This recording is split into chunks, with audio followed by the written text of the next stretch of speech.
ধন্যবাদ আমাকে সুযোগ করে দেওয়ার জন্য। প্রিয় উপস্থিতি, প্রিয় সাংবাদিক ভাইরা, আপনারা জানেন দীর্ঘ 22 দিন আমরা এই কৃষিকাজ ফুটপাতে ধুলাবালিতে আমরা গড়াগড়ি করেছি। আমরা মাননীয় সরকার মহোদয়ের কাছে আমাদের দাবি দেওয়া শেষ করেছি।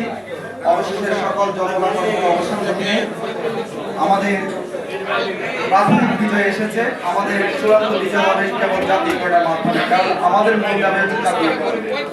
আপনারা জানেন যে বাংলাদেশে 97% শিক্ষা প্রতিষ্ঠান হচ্ছে বেসরকারি, এমপিও নন এমপিও, মাত্র 3% হচ্ছে সরকারি।